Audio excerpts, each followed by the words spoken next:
ఏబిఆర్ఎస్ సంవత్సరంలో 3 ముఖ్యమైన కార్యక్రమాలు తప్పకుండా చేస్తుంది. మనకు సంస్కృతి పరంపరను గుర్తు చేసుకోవడం కోసంగా వర్ష ప్రతిపద ఉగాదిని పెద్ద ఎత్తున చేయటం, అదేవిధంగా వ్యాస మహర్షి యొక్క జన్మదినం అనేటువంటి ఒక గురు పౌర్ణమి నాడు గురువందన అనేటువంటి ఒక కార్యక్రమాన్ని జనవరి 12 నుంచి జనవరి 23 వరకు కర్తవ్య బోధ దివస్ అని చెప్పేసి ప్రతి ఒక్క వ్యక్తి ప్రతి ఒక్క సిటిజన్గా though teacher your a citizen. So మన యొక్క రోల్ ఎంతో ఒక సిటిజన్గా మన యొక్క దీన్ని కర్తవ్యం అనేటువంటి దాన్ని పెంపొందించడం కోసంగా ప్రత్యేకమైన కార్యక్రమాలు తీసుకుంటుంది.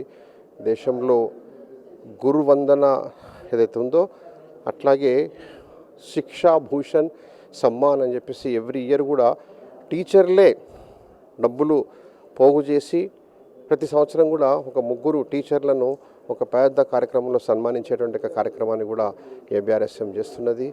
ఈరోజు దేశం ఆజాదీ కా అమృత్ మహోత్సవ్ జరుపుకుంటున్నట్టుగా వేళ 2047 భారత్ యొక్క భవిష్యత్తు ఎలా ఉండాలి, వికసిత భారత్ అని చెప్పేసి మనందరం కూడా కోరుకుంటున్నాము.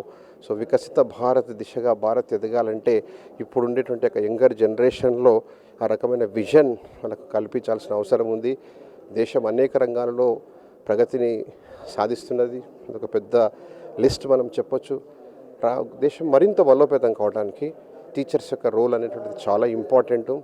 దురదృష్టం కొద్దీ ఇన్ని సంవత్సరాల పాటు ఈ యొక్క అకాడమీషియా స్వతంత్రం వచ్చిన తర్వాత దేశం యొక్క పురోగతి, దేశం యొక్క సంస్కృతి, దేశం యొక్క త్యాగాలను స్మరించుకుంటూ మన యొక్క ఏదైతే సివిలైజేషన్ ఏన్షియంట్ ఓల్డ్ సివిలైజేషన్ అవుతుందో దీన్ని మన యొక్క మస్తిష్కాల నుంచి తీసేసే ప్రయత్నం జరిగింది. అలాంటి పుస్తకాలే చదవం, అలాంటిది నడిచింది. సో వీటన్నిటిని కూడా పునరుజ్జీవింపజేసి మన కాళ్ళ మీద మనము భారతీయ విలువలతో కూడిన ప్రపంచంలో ఒక విశ్వగురు స్థానంలో మన భారత్ ఉండింది.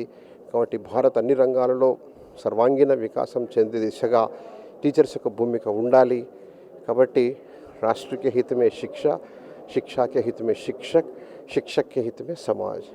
నూతన జాతీయ విద్యా విధానం దానికి ఇంప్లిమెంటేషన్ దగ్గర నుంచి మొదలుపెట్టి అనేక విషయాల్లో రకరకాల కార్యక్రమాలు చేస్తూ ఏబిఆర్ఎస్ఎం ముందుకు కొనసాగుతున్నది.